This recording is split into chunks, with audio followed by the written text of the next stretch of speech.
Ukraine से MBBS का छात्र सनी लाल उर्फ रिंकू शुक्रवार को रात जब अपने घर रहेठ जलालपुर माफी बीकापुर पहुंचा तो परिजनों की खुशी का ठिकाना न रहा। खुशी के आंसू से सभी की आंखें नम हो गई। बहनों ने आरती उतारी और मां गले से लगकर फूट फूट कर रोने लगी। सनी लाल के घर सुरक्षित पहुंच जाने पर परिजनों द्वारा भारत सरकार की पहल की प्रशंसा की गई और आभार जताया गया। परिवार में जश्न का माहौल है। छात्र के पिता डॉक्टर भरत लाल ने कहा कि प्रधानमंत्री नरेंद्र मोदी और भारत सरकार की संवेदनशीलता से आज उनका बेटा युद्धग्रस्त क्षेत्र यूक्रेन से सुरक्षित घर वापस आया है। रहेठ जलालपुर माफी निवासी मेडिकल पेशे से जुड़े भरत लाल का इकलौता पुत्र सनी लाल 2018 से यूक्रेन में रहकर एमबीबीएस की पढ़ाई कर रहा है। यूक्रेन में युद्ध शुरू होने के बाद परिजन सनी लाल की सुरक्षा को लेकर चिंतित हो गए थे।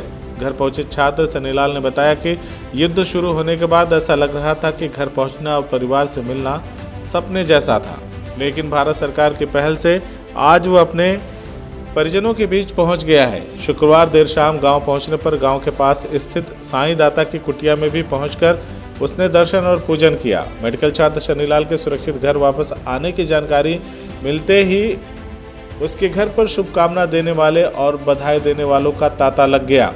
परिवार में जश्न का माहौल है और इसके पहले शुक्रवार को सुबह भाजपा जिलाध्यक्ष संजीव सिंह ने छात्र के घर पहुंचकर उनके पिता डॉक्टर भरत लाल को छात्र के सुरक्षित घर वापस आने का भरोसा दिलाया था। इसके लिए सबसे पहले हम तो सरकार को धन्यवाद कहेंगे कि हम सकुशल वापस उनकी वजह से ही आ पाए हैं। और युद्ध का तो बताएं तो युद्ध तो अभी तो रुकने वाला है नहीं। बाकी यहाँ तक आने में सरकार ने पूरी मदद की, हमें पूरा सपोर्ट किया। एम्बेसी ने आने में, वहाँ पे हम लोग को रोकने में, बॉर्डर क्रॉस कराने में, वहाँ रुकने की पूरी व्यवस्था सब कुछ सरकार एम्बेसी सारी कर रही थी, इंडियन गवर्नमेंट। और मोदी जी का जो ये ऑपरेशन गंगा चला, इससे बहुत सारी मदद मिली हम लोग को आने में। यूक्रेन से और हिंदुस्तान का सफ़र किन किन परिस्थितियों में गुजरा? परिस्थितियाँ तो बहुत ज़्यादा कठिन ही थी, लेकिन सब कुछ हम लोग एक ग्रुप बना के सॉल्व किया। अकेले कोई नहीं कहीं जाता था। हम लोग रेलवे स्टेशन जाते थे तो वहाँ हम लोग को ट्रेन पे नहीं चढ़ने दिया जाता था, इस वजह से कि हम फॉरेनर हैं। बस स्टॉप जाते थे, बस नहीं मिलती थी हमें, बस सारी कैंसिल हो जाती थी।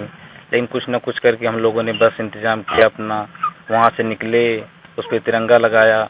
मोदी जी की अपील थी कि आप तिरंगा लगा के निकलेंगे तो कोई कुछ नहीं बोलेगा, तो हम पूरे बस पे चारों तरफ तिरंगा लगा दिए थे। तो कहीं भी कोई आर्मी हम लोग को रोकती नहीं थी, तिरंगा देखती तुरंत जाने देती थी। बस कहीं भी रोकती थी तो ये चेक करती थी बस में स्टूडेंट हैं या कोई और, कि लोकल के लोग भी, क्योंकि अदर कंट्री के भी तिरंगा के नाम पर भाग लेते थे कंट्री छोड़कर। बहुत सारे ऐसे केस आए वहाँ पे। बॉर्डर पर हम गए, मिनती हमें हुई, वहाँ पे एम्बेसी मिली, उन्होंने हमें शेल्टर हाउस दिया, वहाँ खाना प्रोवाइड किया, रहना सब कुछ अच्छा था, वहाँ पे नॉर्मल था। फिर हमारे लिए फ्लाइट भी अरेंज की गई।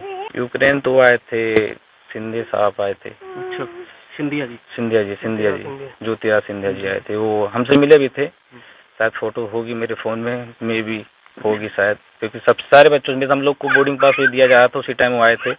वो जिस फ्लाइट से आए थे हम लोग के लिए फ्लाइट लेकर आए थे। क्या सांत्वना? ये सांत्वना दी कि 3-4 दिन में पूरा सारे बच्चों को हम लेकर ही जाएंगे यहाँ से, इसीलिए हम आए ही हैं। आपके साथ में कितने का जत्था है?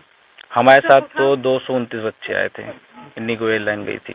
CIB इंडिया न्यूज की सभी खबरों को देखने के लिए लाल रंग की बटन को दबाकर चैनल को सब्सक्राइब जरूर करें, घंटी जरूर दबाएं ताकि हमारी सभी खबरों के नोटिफिकेशंस आप तक पहुंचते रहें।